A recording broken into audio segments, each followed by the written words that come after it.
Dicen los más viejos que ciertas tierras nunca olvidan la sangre que bebieron.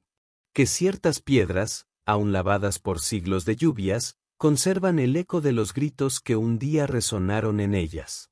Así era en Guatemala, en el año de 1842, cuando las campanas de la Catedral de Santiago sonaban graves sobre las calles empedradas y la niebla de los volcanes se erguía como un velo sobre la ciudad. Allí, entre casonas de adobe e iglesias de fachada barroca, volvía a hablarse de los Beltrán, una familia marcada por un destino que nadie se atrevía a olvidar. Toda boda suya terminaba en fuego. Fueron necesarios casi 20 años de silencio para que el nombre regresara a los labios del pueblo. 20 años desde la última boda, cuando la noche que debía ser de fiesta se convirtió en velorio, y el palacio de piedra de la familia fue consumido por las llamas ante los ojos de todos. Muchos juraron haber visto llamaradas alzarse de la nada, como si tuvieran voluntad propia, trepando por las cortinas de terciopelo y abrazando a los novios hasta reducirlos a cenizas. Otros hablaron de figuras femeninas que danzaban dentro del fuego, como si se burlaran de todos los que intentaban salvar a la pareja. En aquel año de 1842, sin embargo, la desgracia parecía querer repetirse. Don Esteban Beltrán, último varón de la estirpe, regresaba de lejos, tras haber hecho fortuna en el comercio de telas en Veracruz. Tenía 36 años, mirada severa y un propósito claro: casarse en su tierra natal, ante su gente, y devolver prestigio al apellido que llevaba. Los rumores, sin embargo, corrieron más rápido que las campanas. Antes de que su caballo cruzara las puertas de la ciudad, ya se murmuraba en las pulperías y en los mercados: volvió el Beltrán, volvió para casarse y para arder. Esteban escuchaba los cuchicheos, pero no les daba crédito. Creía que las maldiciones no eran más que invenciones de viejas ignorantes, creadas para justificar tragedias banales. Sin embargo, a medida que avanzaba por las calles empedradas, notaba las miradas furtivas, las puertas que se cerraban, las madres que arrastraban a sus hijos hacia adentro. Incluso los frailes dominicos, al verlo pasar, hacían discretas señales de la cruz. La casa que heredó era una mansión imponente, de 2 pisos, erguida en piedra gris, con ventanas de madera tallada y patio interior coronado por una fuente reseca. Los muros, sin embargo, aún guardaban cicatrices del último incendio.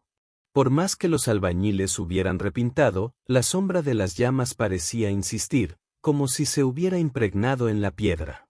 Decían los criados que, en ciertas madrugadas, el corredor principal exhalaba olor a humo, aun sin vela encendida.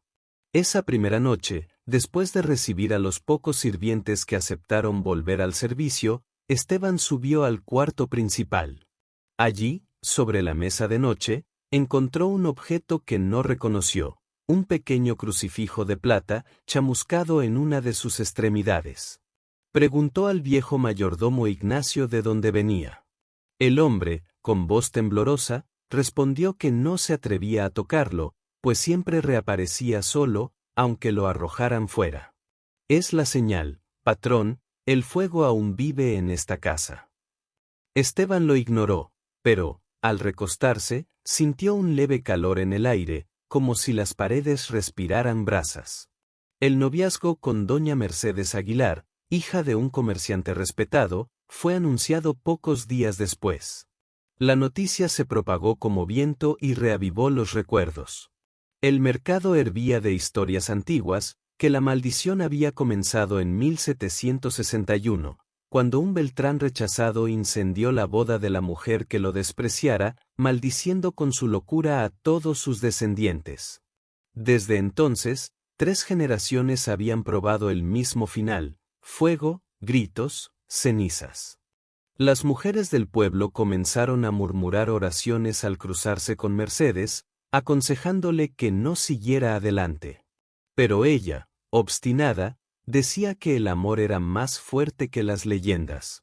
Aún así, el miedo se infiltraba. Un vecino juró haber visto, desde fuera de la casa Beltrán, una llama encenderse sola dentro de una habitación vacía. Otro decía que, Por la noche, podía escucharse el llanto de una novia proveniente del patio, como si resonara desde tiempos antiguos. El padre Fray Bartolomé, párroco de la iglesia de Santo Domingo, buscó a Esteban. Con voz grave, le suplicó: «No insistas en bodas en tu casa, hijo. Celebren en otra tierra, lejos de esos muros». Esteban sonrió con ironía: «Si hay fuegos, padre, son de la imaginación del pueblo. Y si Dios quiere castigarme, que lo haga delante de todos». Pero a medida que la boda se acercaba, la propia casa parecía rebelarse. Velas que se apagaban solas, cortinas húmedas que ardían como si fueran paja, y el retrato de la difunta madre de Esteban, colgado en el salón, amaneció un día cubierto de hollín, como si hubiera estado expuesto al humo. Mercedes, ya temerosa, pidió que la ceremonia fuera discreta. Esteban se negó: quería grandeza, quería probar que los Beltrán no temían a nada. En la víspera de la boda, una tormenta cayó sobre la ciudad. El viento aullaba entre las callejuelas estrechas y los truenos estremecían los vitrales de la catedral. Esteban, sin embargo, bebía vino en su sala, acompañado solo por el mayordomo Ignacio. Fue entonces cuando un extraño golpeó la puerta, un anciano de rostro quemado, cubierto de cicatrices, que se presentó como Cipriano, antiguo criado de los Beltrán. Traía en las manos un manojo de papeles ennegrecidos. Dijo haber servido en la casa la noche del primer incendio, y juraba que aquello no era leyenda, el fuego había sido invocado, no accidental. Lo que Alonso Beltrán hizo en 1761 no fue solo un crimen de pasión, murmuró el viejo, mostrando una carta manchada. Él selló un pacto, pidió a las llamas que nunca permitieran a su linaje conocer paz en el matrimonio. Esteban, ya irritado, arrancó los papeles de las manos del anciano y los arrojó a la chimenea. El fuego los devoró rápido, pero, extrañamente, no produjo cenizas. Simplemente desaparecieron, como si hubieran sido bebidos por las llamas. Cipriano retrocedió, aterrorizado, y fue expulsado. Ignacio, el mayordomo, intentó hablar aquella noche, pero Esteban ordenó silencio. Aún así, cuando cerró los ojos, soñó con Mercedes vestida de novia, envuelta en llamaradas que no la quemaban. Ella sonreía con ojos vacíos, como si fuera otra mujer. A la mañana siguiente, todo el pueblo hablaba ya de presagios. Algunos juraron ver, a lo lejos, la mansión Beltrán exhalar un humo fino, como si respirara fuego dormido. Otros dijeron que las campanas de la catedral repicaron solas al amanecer, anunciando una boda que aún no había ocurrido. Y en el corazón de la casa, sobre la mesa de noche de Esteban, allí estaba otra vez el crucifijo chamuscado. Más negro que la víspera.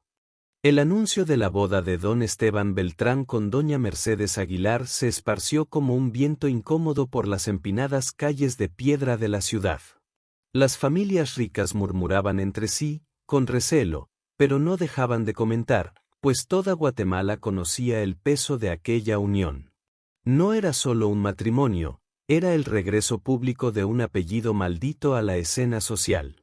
El comercio, las cocinas de las casas, los pasillos del convento, en todas partes se repetía la misma frase: esa boda no llegará al amanecer.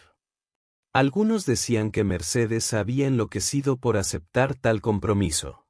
Otros aseguraban que estaba embrujada por el oro de Esteban, pues era sabido que él regresaba de Veracruz con arcas llenas de plata y finos tejidos. Pero, en el fondo, nadie creía que aquella celebración terminaría en danzas y risas. Todos esperaban el fuego. En los días previos a la ceremonia, la casona de los Beltrán se convirtió en un escenario de trabajo frenético. Carpinteros, músicos, floristas y cocineras entraban y salían, siempre con mirada de desconfianza, como si las paredes respiraran y pudieran escuchar sus pasos. Las altas ventanas fueron abiertas para dejar entrar el aire de la estación, pero, en vez de frescor, muchos notaban un calor incómodo que parecía emanar de las propias piedras del edificio. Mercedes llegaba casi todas las mañanas acompañada de su madre. Su rostro joven y delicado, que en otros tiempos inspiraría solo sonrisas, ahora atraía compasión. Las mujeres del pueblo se acercaban ofreciéndole escapularios, rosarios, medallas de santos. Una anciana llegó a poner en su mano un pequeño ramo de ruda, diciéndole que lo quemara antes de la noche de bodas. Mercedes agradecía con gentileza, pero entregaba todo a las criadas. Sabía que Esteban no toleraría tales supersticiones dentro de su casa. Cierta tarde, mientras examinaba los arreglos florales para el salón, Mercedes notó que el gran espejo de la pared estaba cubierto por una fina película de hollín. Pasó la mano para limpiar y sintió el vidrio caliente, como si hubiera estado expuesto a brasas. Cuando llamó a los criados, nadie supo explicar. Esteban, informado del incidente, solo rió y ordenó que reemplazaran el espejo. Sin embargo, a medida que los días avanzaban, las señales se tornaban más perturbadoras. El organista contratado para tocar en la ceremonia renunció a última hora, diciendo que había soñado con llamas devorando el altar. Uno de los cocineros huyó durante la madrugada, jurando haber escuchado gemidos provenientes de la bodega. Incluso los caballos de las carrozas se tornaron ariscos, relinchando sin motivo frente a los portones de la mansión. La noche anterior al matrimonio, se ofreció una cena para familiares cercanos y padrinos. El salón estaba iluminado por decenas de velas en candelabros de plata. El vino corría, las conversaciones intentaban sonar festivas, pero había un peso en el aire. Fue entonces cuando, en pleno brindis, una de las velas se apagó sola, y segundos después se encendió nuevamente con una llama azulada que creció como llamarada salvaje. Todos retrocedieron asustados. Esteban ordenó que la apagaran, pero cuando un criado lo intentó, descubrió que la vela estaba fría, intacta, como si la llama hubiese sido una ilusión. El pavor se apoderó de todos. El padre Fray Bartolomé estuvo presente en aquella cena. Se levantó y, con voz grave, dijo que Dios enviaba señales, que era necesario aplazar la unión. Pero Esteban, endurecido por el orgullo, respondió delante de todos: ni Dios, ni fuego, ni maldición detendrán a un Beltrán. Sus palabras resonaron por el salón como una sentencia. En la madrugada, Mercedes despertó en la habitación de huéspedes. El viento sacudía las ventanas y la luna iluminaba el patio interior. Del pasillo venía un sonido apagado, como sollozos. Atemorizada, avanzó en silencio hasta la escalera. Abajo, en el salón vacío, vio una figura femenina cubierta por un velo blanco. La mujer permanecía inmóvil frente a la chimenea apagada.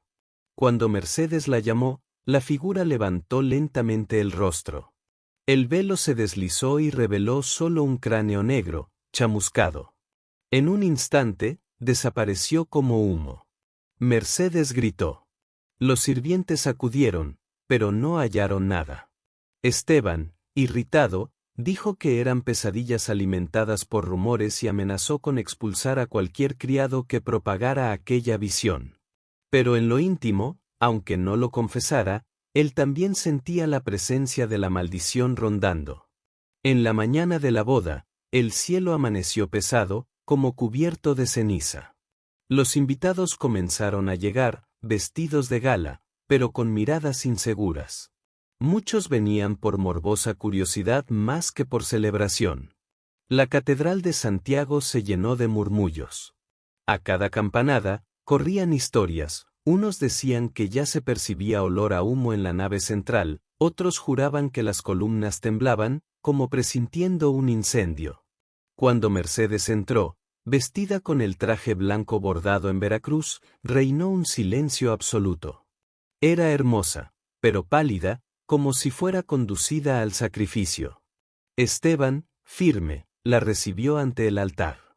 El sacerdote temblaba al sostener el libro sagrado.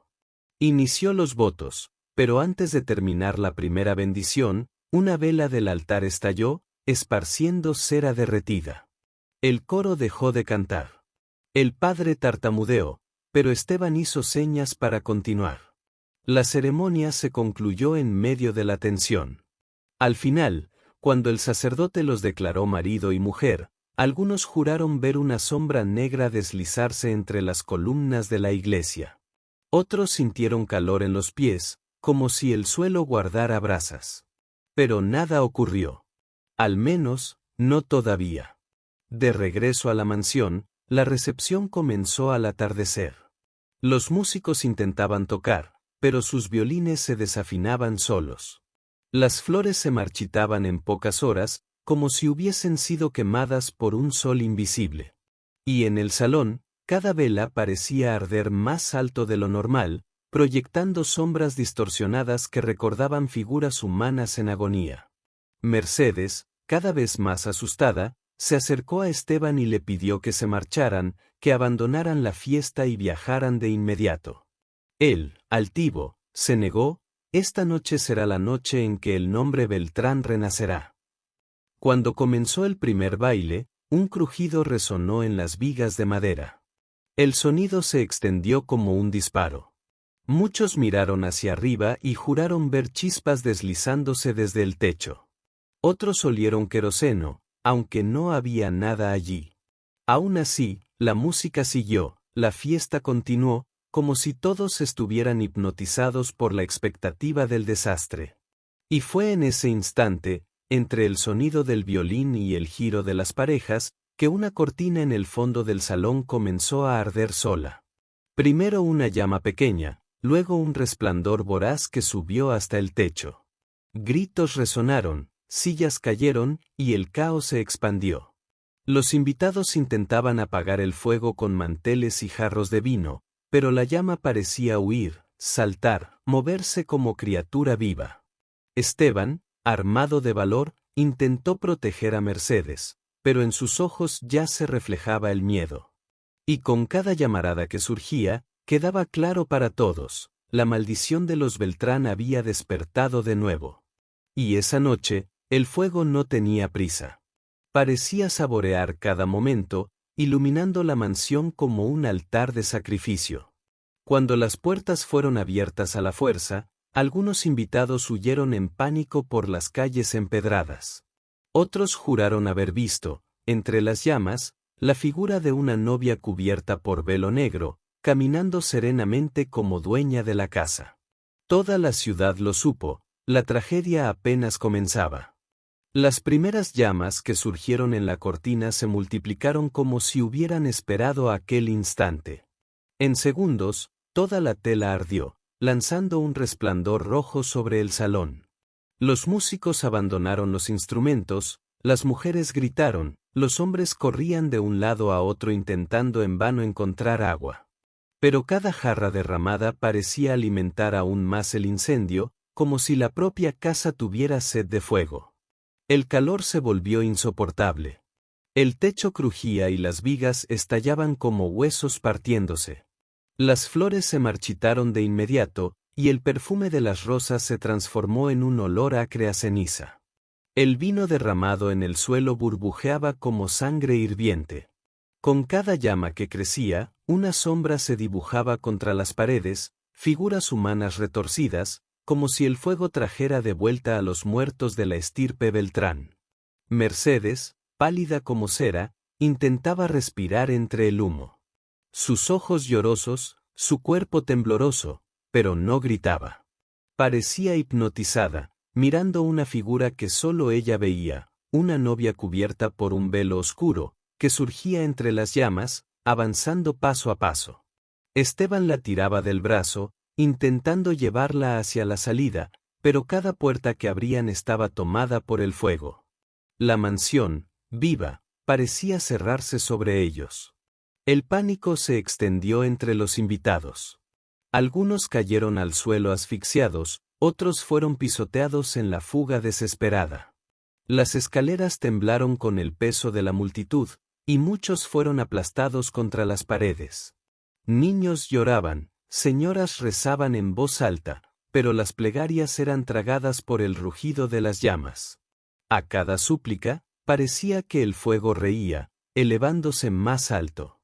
En el piso superior, El viejo mayordomo Ignacio corría de cuarto en cuarto intentando salvar alguna reliquia de la familia.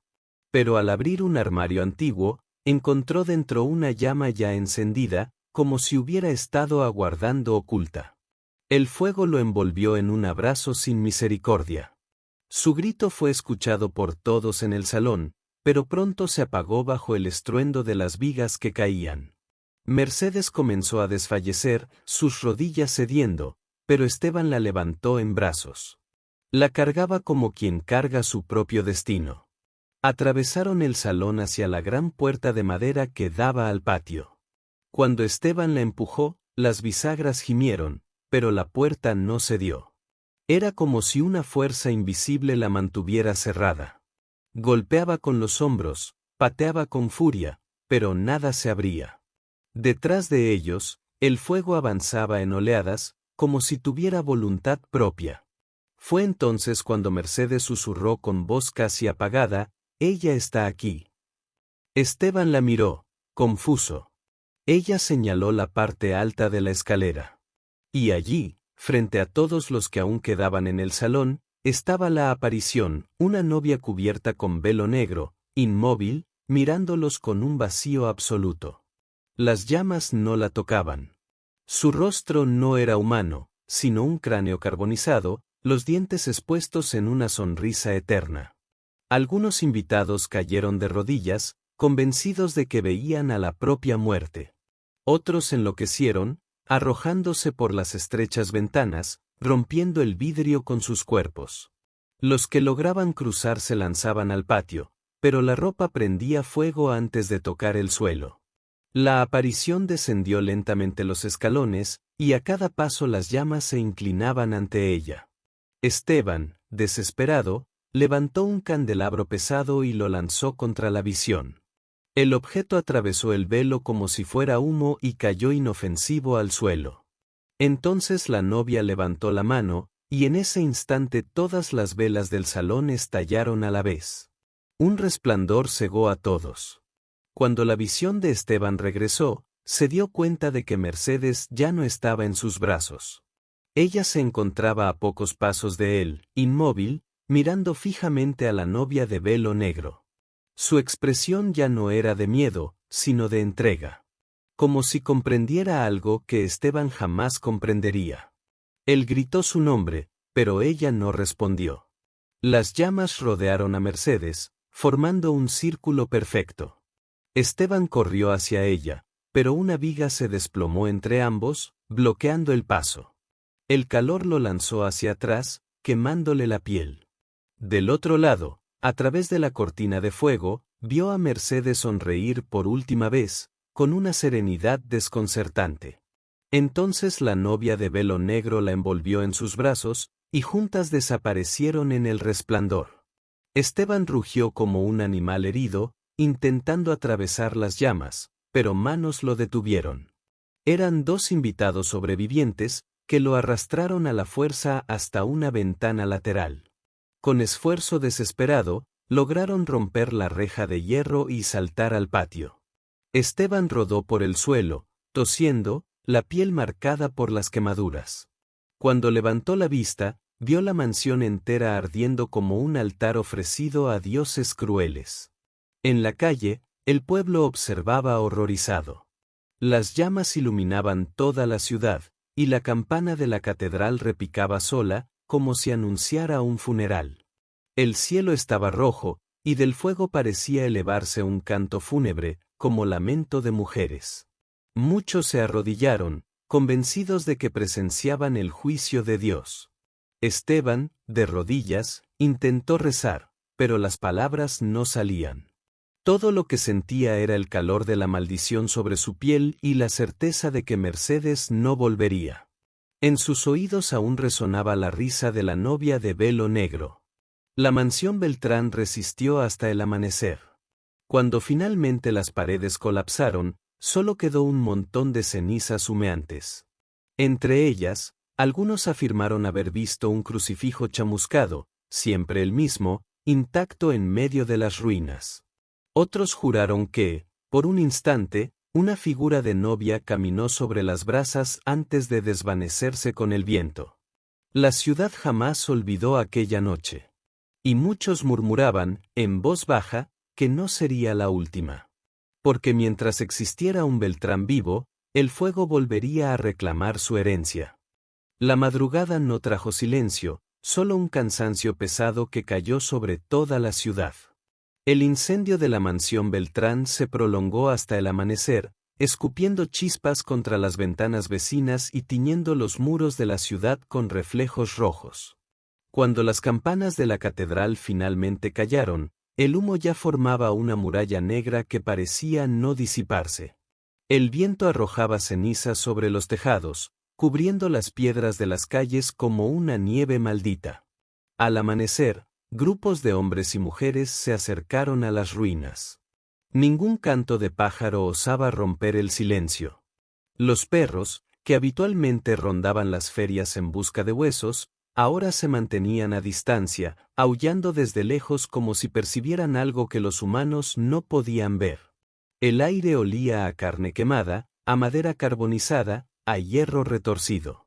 Cada paso levantaba cenizas que se pegaban a la piel, como si el suelo mismo fuera un cadáver en descomposición. Los cuerpos comenzaron a ser retirados en silencio. Unos estaban irreconocibles, reducidos a osamentas negras, otros aún conservaban fragmentos de ropas de fiesta pegados al cuerpo. Una señora de luto se arrodilló ante un cuerpo pequeño y gritó el nombre de su hija, pero nadie se atrevió a tocarla. La desesperación de una madre no podía ser consolada. Había hombres con las manos quemadas intentando mover escombros, mujeres llorando en voz baja con velos empapados de lágrimas, niños que no entendían por qué todos vestían de gris. Entre los restos, los sacerdotes recogían fragmentos de crucifijos, medallas y alianzas. El padre Fray Bartolomé, exhausto, repetía oraciones con voz ronca, pidiendo a Dios que recibiera aquellas almas. Pero con cada plegaria, las cenizas parecían moverse como si respiraran, y muchos retrocedían temiendo que el fuego volviera a encenderse. Esteban fue hallado con vida, tendido a la sombra de una pared semiquemada. El rostro marcado por ampollas de quemaduras, el brazo derecho vendado a toda prisa. Sus ojos, sin embargo, eran lo más perturbador, estaban abiertos, fijos, sin parpadear, como si aún vieran las llamas frente a sí. Cuando le preguntaron por Mercedes, no respondió. Solo murmuraba el mismo nombre, una y otra vez, como si la llamaran no en la tierra, sino al otro lado. Todo el pueblo acompañó el cortejo de los muertos hasta el cementerio. Eran tantos ataúdes improvisados que el sacerdote decidió celebrar una sola misa colectiva. El altar fue cubierto con velos negros y sobre él ardían apenas 2 velas, que titilaban como si quisieran apagarse. Durante la ceremonia, las campanas repicaron de nuevo, pero nadie las tocaba.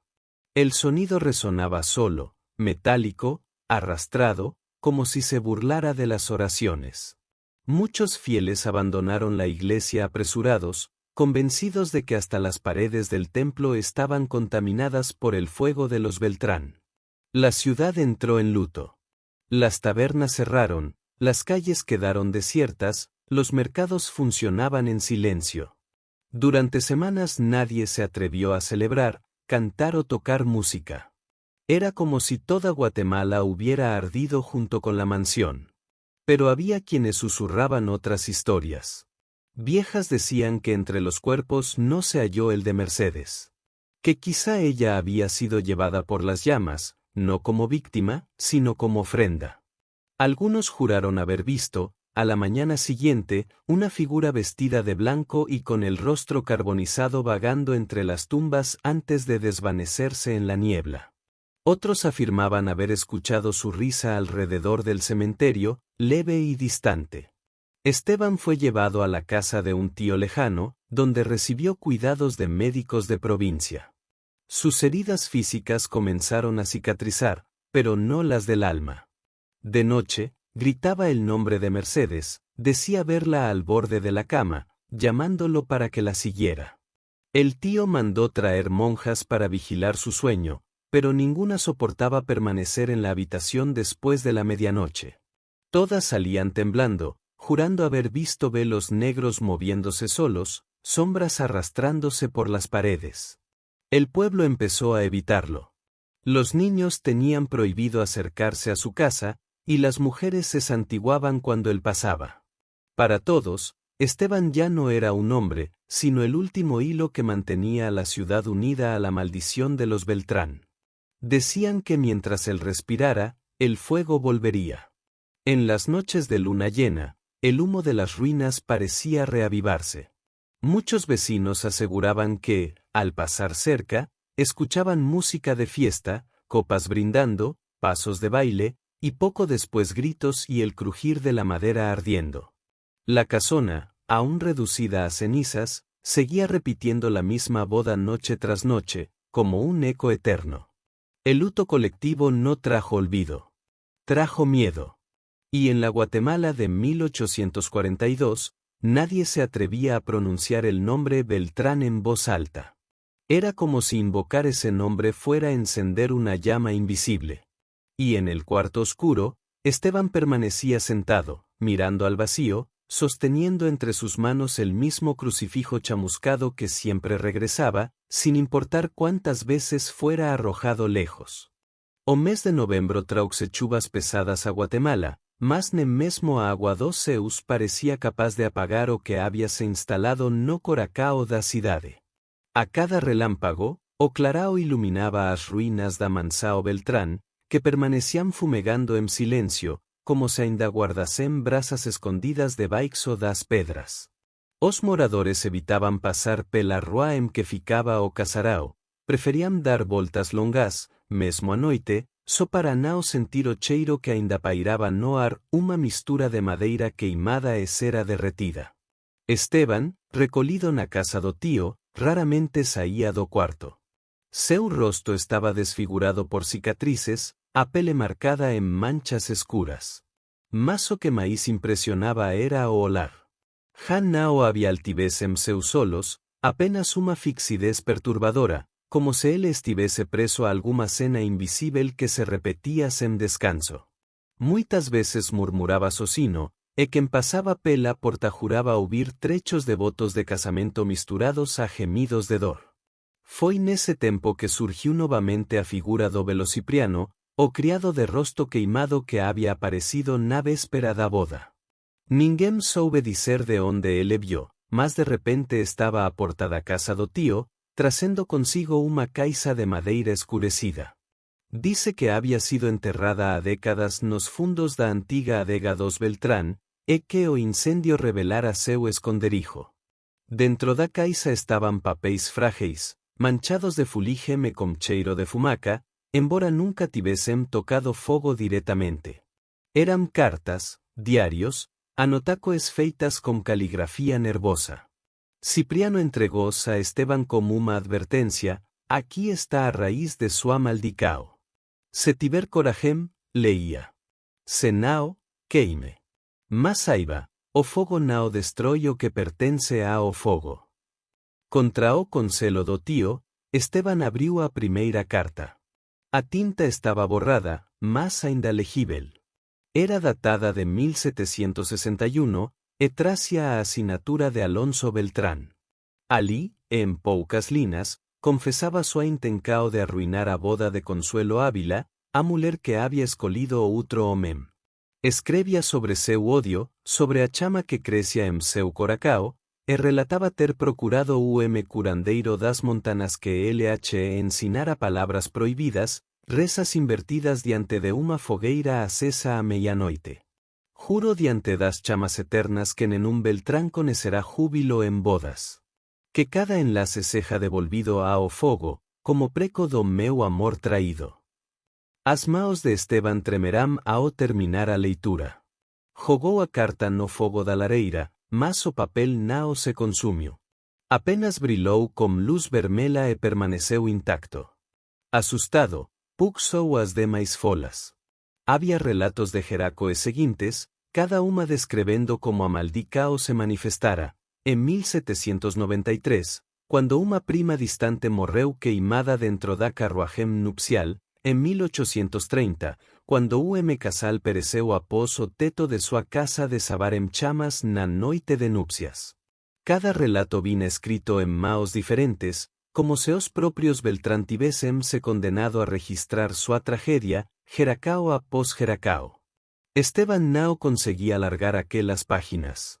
Pasaba as noites lendo e relendo, como se buscase erro, uma brecha, uma lina que dicese que tudo podía ser desfeito. Mas cuanto máis lia, máis claro ficaba que Nao había salvacao. En uma das últimas folas, encontró una frase repetida como se fose oracao: en cuanto houber sangue Beltrán, haberá fogo. En cuanto houber bodas, haberá cinzas. As noites tornáramse ainda máis insuportáveis. O crucifixo chamuscado voltaba sempre a súa mesa de cabeceira, não importaba onde fose jogado. As velas de seu cuarto ardían con chamas escuras, que não iluminaban, apenas projetaban sombras contra a parede. E ás veces, no reflexo da janela, Esteban vía o rosto de Mercedes. Mas não era máis o rosto da muller que amara. Era o semblante queimado, os solos transformados en pocos vacios, os labios imóveis como se tivese morrido no instante do sorriso. O tío tentou intervir. Mandou buscar padres para realizar exorcismos, aspergir agua benta, rezar salmos. Mas cada oracao parecía despertar ainda máis furia. Durante uma desas cerimonias, as velas explodiram e a Biblia pegou fogo socina. O padre fugiu da casa, jurando que não retornaría. Rumores comecaram a correr pela cidade, diciam que Esteban había enluquecido, que conversaba con Mercedes todas as noites e que recebía visitas de mulheres vestidas de noiva en seu cuarto. Alguns moradores afirmaban ver claroes vermelos en súa janela, como se ele acendese fogueiras dentro da casa. Outros juraban ter ouvido risos femininos nas madrugadas. Cipriano, o veló, voltou máis unha vez. Sentouse diante de Esteban e dice: «Não há como apagar o que Alonso selou. Mas há como escolerse vos entrega súa vida agora, ou se deixa que a maldicao continúe queimando os que virao». Esteban o olou como los vacios e respondeu apenas: «Iu não te no escola. O sangue já está marcado». Naquela noite, as cartas comecaram a arder socinas dentro da caixa. Mas, ao amanecer, estaban intactas. Sempre intactas. E no Coracao da Guatemala, todos sabían que a tragedia não terminara. Ao contrario, estaba apenas se preparando para o próximo capítulo. Las lluvias de noviembre habían cesado, pero la humedad seguía impregnada en las paredes de piedra de la ciudad. La antigua mansión Beltrán, aún en ruinas, exhalaba un olor a carbón mojado, y los vecinos juraban que de ella subía, por las noches, una neblina densa, rojiza, como si el fuego siguiera ardiendo en silencio bajo la tierra. Nadie se atrevía a acercarse. Solo los cuervos rondaban el lugar, posándose en las ventanas rotas como centinelas de un secreto maldito. Esteban, refugiado en la casa de su tío, comenzaba a perder el vigor físico. Su piel, marcada por cicatrices, parecía marchitarse día tras día, su respiración era corta, y sus ojos, antes vivos, se habían convertido en pozos de sombra. Pero no era solo la enfermedad o el cansancio lo que lo consumía, era la presencia de Mercedes. Al principio, ella se le aparecía como un reflejo distante, apenas en los cristales de las ventanas o en la oscilación de la llama de las velas. Pero ahora su figura se materializaba con inquietante nitidez. Esteban despertaba en medio de la noche y la encontraba sentada a los pies de su cama, con el vestido de novia chamuscado, el cabello negro suelto, enredado con hilos de ceniza. Sus ojos ardían como brasas húmedas, y cuando hablaba, su voz oscilaba entre el susurro de una mujer y el crujir de la madera al quemarse. «Esteban», murmuraba ella, «no llores por lo que te fue arrebatado. Ven conmigo. El fuego es refugio». Él intentaba resistirse, pero cada noche la tentación crecía. Tocaba el crucifijo quemado que descansaba en la mesa de noche, pero el metal siempre estaba caliente, como si acabara de salir de una forja. Una madrugada, al cerrar los ojos, soñó que tomaba la mano de Mercedes y juntos caminaban por los corredores de la mansión incendiada. Las paredes rezumaban hollín, y del techo colgaban cortinas de fuego vivo. Y aún así, en medio del infierno, sentía paz. Cuando despertó, había cenizas esparcidas sobre las sábanas.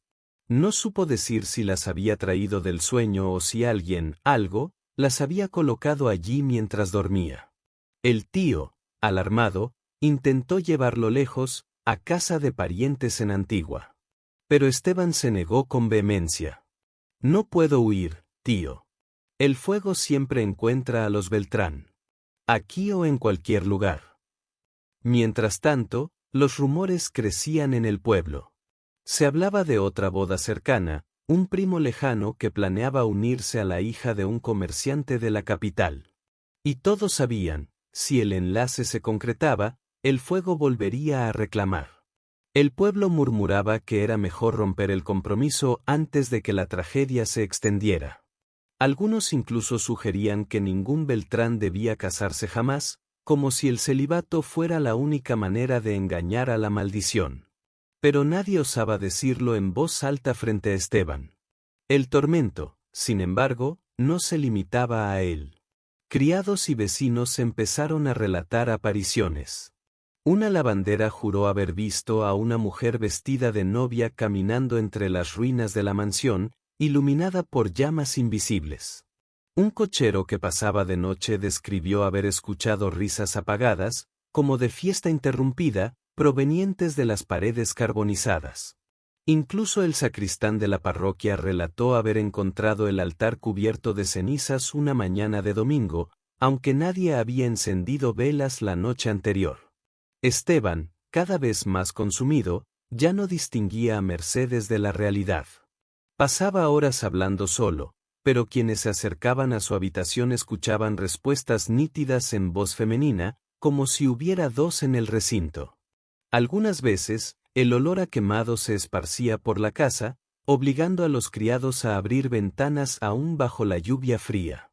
En una noche de luna nueva, Esteban despertó y encontró a Mercedes acostada a su lado. No era sombra ni ilusión, sintió su peso en el colchón, el calor de su piel, aunque era calor de brasa. Su rostro estaba intacto, como en el pasado, pero cada caricia dejaba marcas de ceniza en sus brazos. Él lloró como un niño, y ella lo besó con labios que sabían a hierro y sangre. «Ya no hay mundo para ti fuera de mí», susurró Mercedes. «Acepta el destino. Las llamas no son castigo, son herencia. Somos polvo y fuego, Esteban». Cuando el tío entró al amanecer, lo encontró dormido entre sábanas manchadas de hollín, abrazando el vacío. Pero sobre la almohada había una marca oscura, perfecta, con el contorno de una cabeza de mujer. Las cartas que Cipriano había entregado empezaron, esa misma semana, a reaparecer en distintos lugares de la casa. Esteban las quemaba en la chimenea, y al día siguiente las encontraba intactas sobre su mesa. Intentó enterrarlas en el patio, pero la lluvia devolvió los papeles a la superficie. Una de las cartas, escrita de puño y letra de Alonso Beltrán, apareció pegada a la puerta de su habitación, como si la hubieran clavado manos invisibles. Era imposible huir, la propia casa se había convertido en parte de la maldición. Los criados renunciaron en silencio, prefiriendo el desempleo a convivir con la aparición. Solo Cipriano permaneció, mirando a Esteban con ojos cansados. «Ella volvió por ti», dijo el viejo. «Y no descansará hasta llevarte. El ciclo no perdona, y la sangre llama a la sangre». Esteban no respondió. Se limitó a cerrar los ojos y dejar que el recuerdo de Mercedes lo consumiera. Ya no pensaba en romper la maldición. Ya no buscaba salvación. Solo aguardaba el momento inevitable en que el fuego vendría a buscarlo, como había hecho con todos los demás. Y aquella noche, cuando el viento sopló desde las montañas trayendo olor a resina quemada, Esteban sonrió por primera vez desde el incendio. Porque sabía que Mercedes no tardaría. El año de 1843 apenas había comenzado cuando la ciudad de Guatemala fue tomada por rumores inquietantes.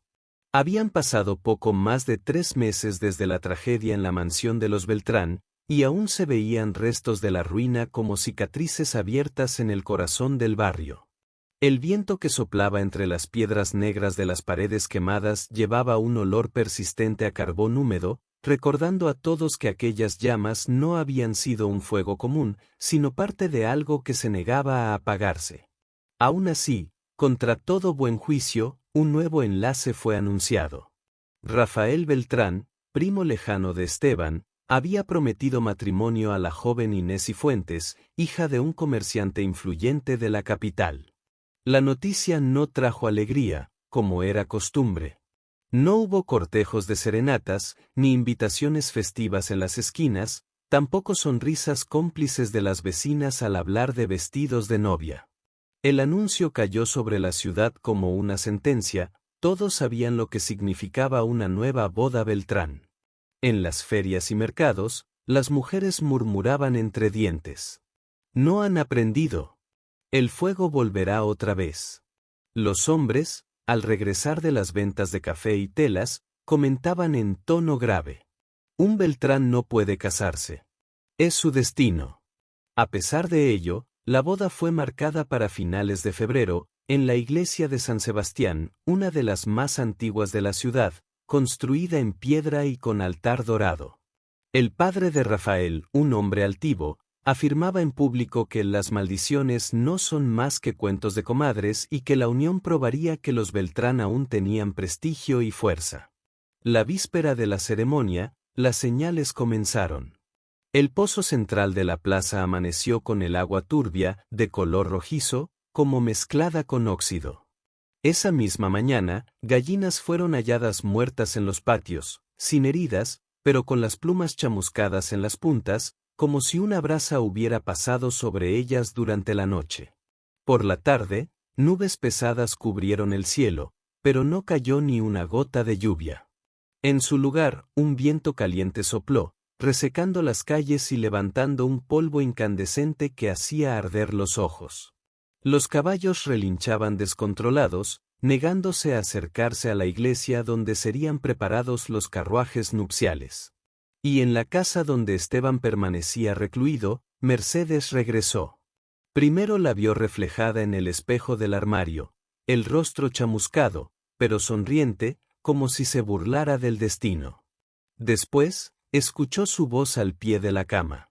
Mañana, cuando suenen las campanas, otra sangre arderá.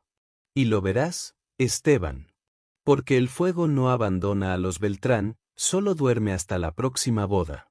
Esteban intentó gritar, pero su voz salió ronca, casi sin vida. Pasó la noche en vigilia, aferrado al crucifijo quemado que siempre regresaba a su mesa, incluso cuando lo arrojaba al fuego. En la mañana de la boda, la ciudad entera parecía suspendida. No había alegría en los rostros, sino una curiosidad mórbida que atraía a los habitantes a las calles.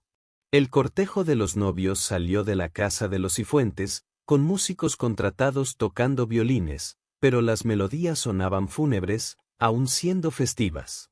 Las ventanas se llenaban de miradas silenciosas, y nadie aplaudía el paso de la carroza. Inés estaba vestida de seda blanca, bordada con encaje español. Pero su expresión era tensa, y sus manos, temblorosas. Algunos decían que su propia madre había rogado que la boda fuera aplazada, temiendo el destino ya conocido. Pero Rafael, joven orgulloso, no retrocedía. No soy débil como Esteban, repetía. El fuego no me alcanzará. La iglesia de San Sebastián estaba llena, pero envuelta en silencio. Los bancos de madera crujían bajo el peso de los invitados, y solo el eco de los pasos resonaba cuando el sacerdote caminaba hacia el altar. El incienso ardía en turíbulos, pero en lugar de un aroma suave, esparcía un olor nauseabundo, casi metálico. Cuando Rafael e Inés entraron, el órgano tocó un himno nupcial. Pero en medio de la música, Uno de los tubos emitió un sonido estridente, como un lamento agudo. Los músicos se miraron nerviosos. Aún así, la ceremonia continuó. Esteban estaba en la puerta, cubierto con un abrigo negro, el rostro marcado por cicatrices. Susurraba a quien quisiera oír. «Salgan. Salgan de aquí». Pero nadie lo escuchaba. Su voz se perdía bajo las bóvedas de la iglesia. El sacerdote recitó los votos, y Rafael respondió con firmeza. Inés, aunque vacilante, también lo hizo. Pero en el instante en que el sacerdote elevó el crucifijo para bendecir la unión, un crujido resonó en el techo. Una de las velas del altar explotó, lanzando cera incandescente al suelo. Entonces, el fuego comenzó. Primero fue el crucifijo. Las llamas brotaron de su base, subiendo por el Cristo dorado hasta envolverlo en una claridad roja. Luego, las cortinas del presbiterio ardieron como si hubieran sido empapadas en aceite. El fuego avanzaba rápido, sin lógica, rodeando bancos y eligiendo caminos como si tuviera conciencia.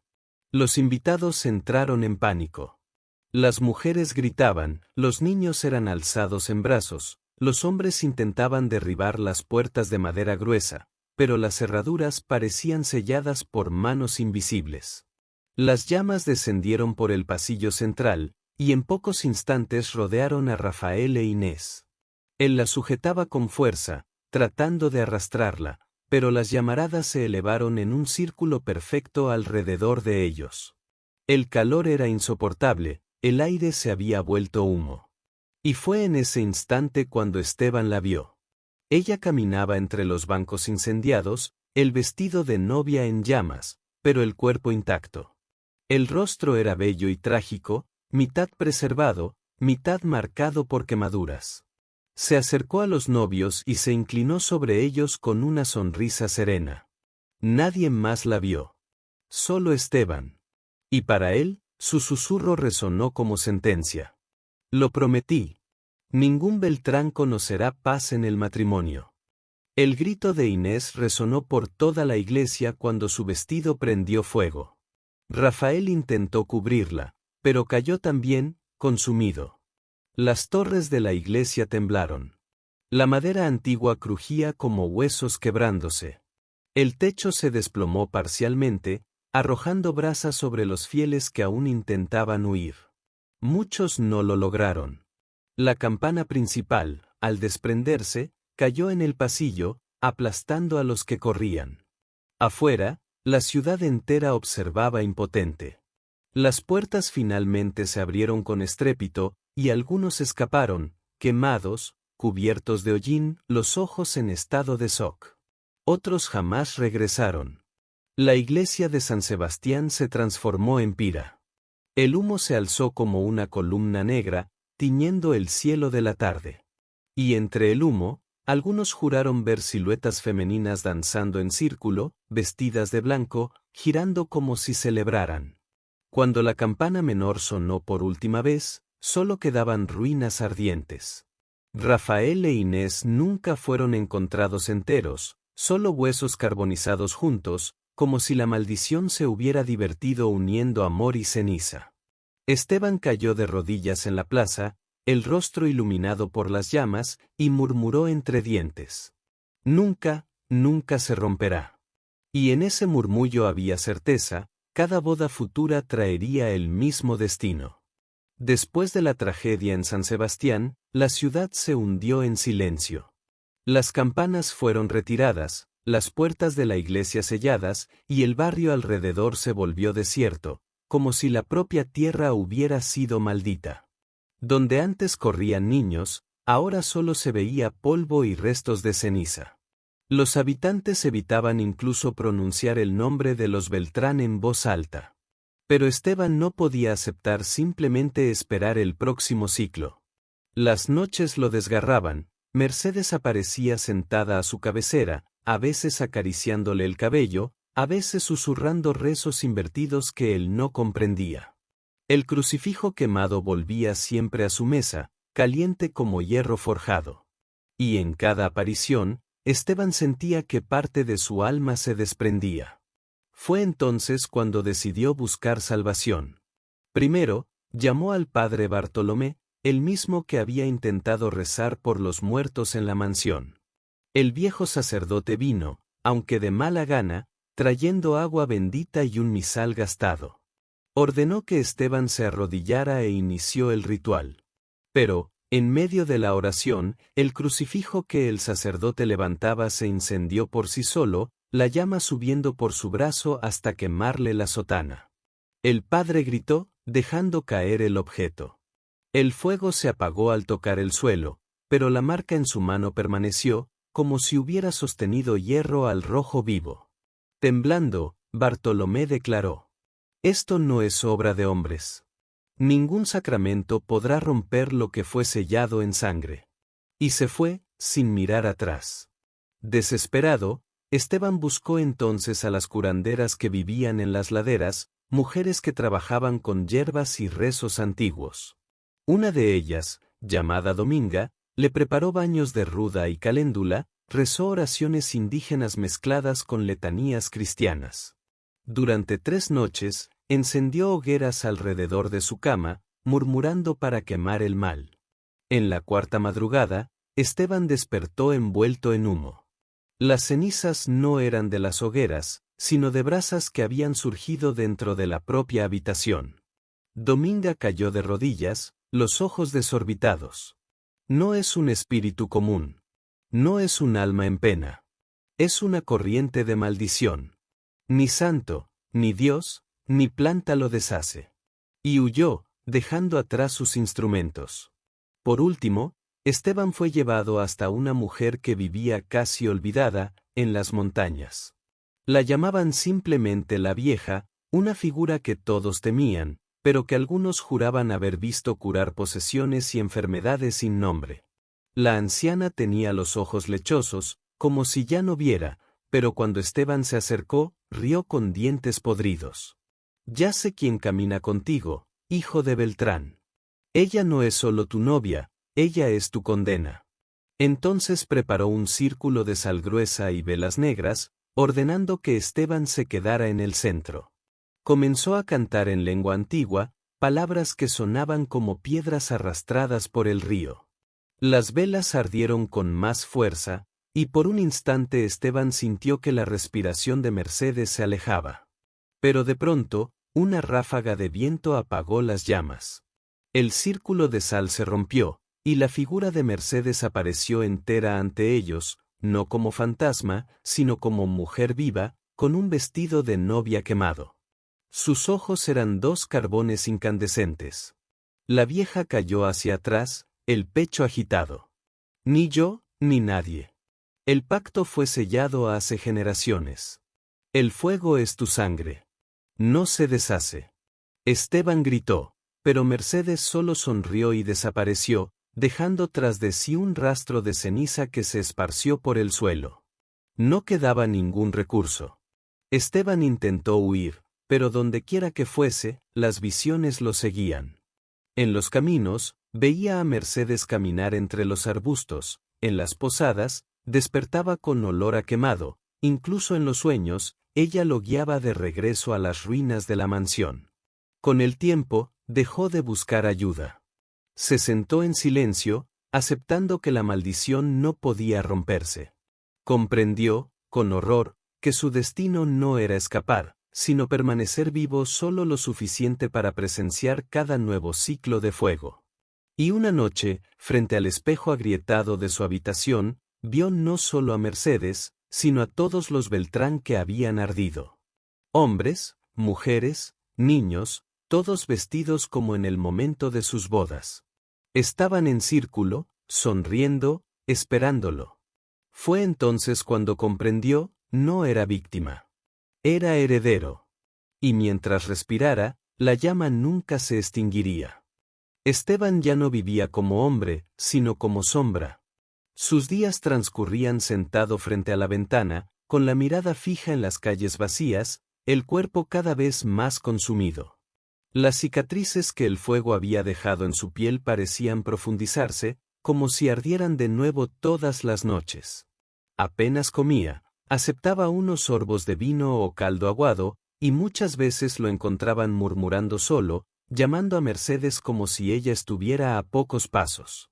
La ciudad ya no lo reconocía entre los vivos. Los niños huían al verlo, gritando que era un fantasma. Las mujeres se persignaban al cruzarse con él. Los hombres evitaban pronunciar su nombre. Algunos juraban que, al caer la tarde, su silueta podía verse inclinada en la ventana, iluminada por una llama inexistente. Para todos, Esteban ya no pertenecía a este mundo. En aquella época, el apellido Beltrán se volvió maldito. Cualquier vínculo con la familia era motivo de temor. Los que tenían negocios con ellos cancelaron contratos. Criados que aún servían en sus casas desaparecieron sin aviso. Incluso los vecinos más cercanos empezaron a dejar billetes anónimos pidiéndole que abandonara la ciudad. Pero Esteban no podía partir, sabía que el fuego lo seguiría donde fuese. Fue en ese estado que recibió la visita de Cipriano, el último criado fiel. El viejo traía en el rostro el cansancio y en los ojos la pena de quien carga toda una vida de servicio. Se sentó frente a él, por primera vez, habló sin rodeos. Don Esteban, la ciudad ya no duerme. Todos temen la próxima boda. Todos saben que pronto llegará. Es el ciclo. Siempre lo ha sido. Esteban alzó los ojos, febriles. Entonces que venga. Yo no soy hombre, Cipriano. Soy llama. Soy ceniza. No puedo luchar contra lo que corre en mi sangre. Aquella noche soñó con las bodas de todos los Beltrán que lo precedieron. Veía salones iluminados, mesas abundantes, risas y música, hasta que las velas se convertían en llamas y todos ardían frente a él. Reconocía los rostros, tíos, abuelos, mujeres con vestidos antiguos, niños que no vivieron para crecer. Todos danzaban en medio del fuego, sonriendo, como si fuese una celebración eterna. Mercedes estaba entre ellos, siempre más nítida, extendiéndole la mano. Los días siguientes fueron aún más sombríos. Pájaros muertos aparecían frente a la puerta de la casa. Cenizas surgían en el interior de los armarios. Hasta el agua del pozo olía a carbón. Cuando los vecinos se quejaban al padre, él solo respondía que ahora toda la ciudad cargaba con la sombra de la maldición. Esteban dejó de resistir. Ya no llamaba sacerdotes ni aceptaba curanderas. Pasaba horas frente al espejo resquebrajado, mirándose como quien contempla a un muerto. A veces sonreía sin motivo, y en esos momentos el reflejo mostraba, detrás de él, a Mercedes en silencio, la mano sobre su hombro. Cierta madrugada, Cipriano lo encontró de pie en medio de la sala, las ventanas abiertas, el viento esparciendo cenizas por el suelo. Esteban hablaba bajo, en tono de oración. Me llaman. Todos ellos. Ya no pertenezco a este tiempo. El viejo intentó sujetarlo, pero Esteban no reaccionó. Sus ojos estaban fijos en algo que nadie más veía. Murmuraba nombres, y entre ellos siempre el de Mercedes. Cuando finalmente volvió a acostarse, su respiración ya no era la misma, el aire entraba y salía con el ritmo de un brasero agonizante. A la mañana siguiente, los vecinos juraron haber visto humo salir de la chimenea, aunque no se había encendido fuego alguno. Unos dijeron haber escuchado risas apagadas, otros, lamentos. Pero todos coincidieron en algo, los Beltrán seguirían ardiendo, generación tras generación, hasta que no quedara ninguno. Y así permaneció Esteban, entre la vida y la muerte, guardián de una herencia que no pidió, pero que jamás podría renegar. Porque en los corredores invisibles de la ciudad, el eco de las llamas seguía preparándose para la próxima boda, y todos sabían que, tarde o temprano, alguien de la estirpe se atrevería una vez más a celebrar matrimonio. Cuando eso sucediera, Esteban estaría allí, preso del ciclo, oyendo el llamado del fuego y la risa de Mercedes, recordando a todos que las maldiciones no mueren, solo esperan. En esa fase Esteban ya no caminaba como un hombre, sino como un espectro arrastrado por su propio nombre. Los vecinos evitaban mirar hacia sus ventanas, pues decían que detrás del vidrio resquebrajado se veía, al anochecer, a una mujer con velo quemado abrazándole los hombros. Otros juraban escuchar música de fiesta proveniente de la casa, violines entrecortados por gritos, aunque nadie se atrevía a acercarse para confirmarlo. Cipriano, el único que aún permanecía, apenas dormía. Veía al patrón levantarse en medio de la madrugada, caminar descalzo sobre cenizas que no existían la noche anterior, hablar en voz baja con alguien invisible. Una vez, al seguirlo en silencio, encontró a Esteban arrodillado en el centro de la sala, rodeado de brasas que ardían sin leña, sin combustible. Rezaba de espaldas a la puerta, y su voz no era solo la suya, otra voz, femenina, entrecortaba las palabras, repitiendo sílabas al unísono. Con el paso de los días, el olor a quemado impregnó las paredes. Ropas en el armario se deshacían en hollín, cuadros se escurrían como si la pintura hubiera sido lamida por llamas. Las agujas del reloj se detuvieron, marcando eternamente la medianoche. Esteban ya no intentaba ocultarlo. Llamaba por el nombre de Mercedes a plena luz del día, reía solo al escuchar respuestas que solo él oía. Y cuando Cipriano, en un último ruego, imploró que huyeran de la ciudad, él respondió simplemente: ¿huir a dónde? El fuego es mi sangre. Aquella noche, el viejo criado fue despertado por un estruendo. Bajó las escaleras y encontró a Esteban frente al espejo resquebrajado de la sala. No estaba solo.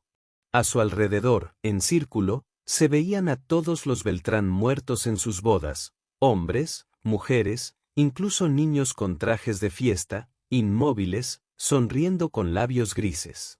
Y en el centro, Mercedes, extendiéndole la mano con mirada febril. El reflejo ya no mostraba la sala, sino un gran salón iluminado por velas, cubierto de flores marchitas.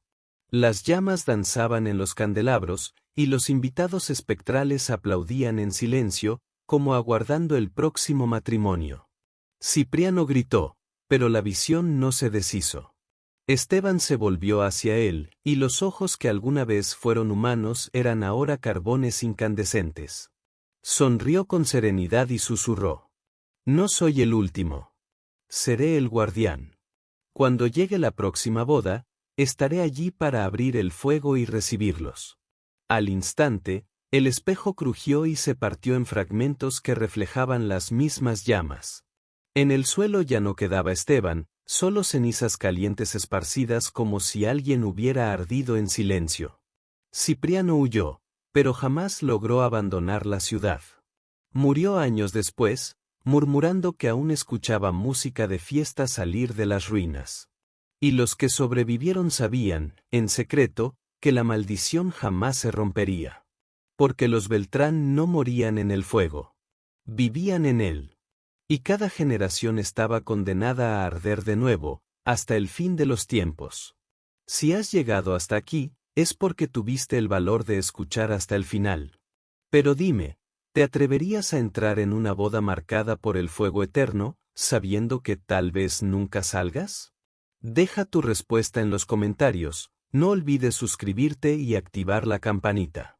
En Los Secretos Malditos, cada día descubres un relato que quizá hubieras preferido no conocer.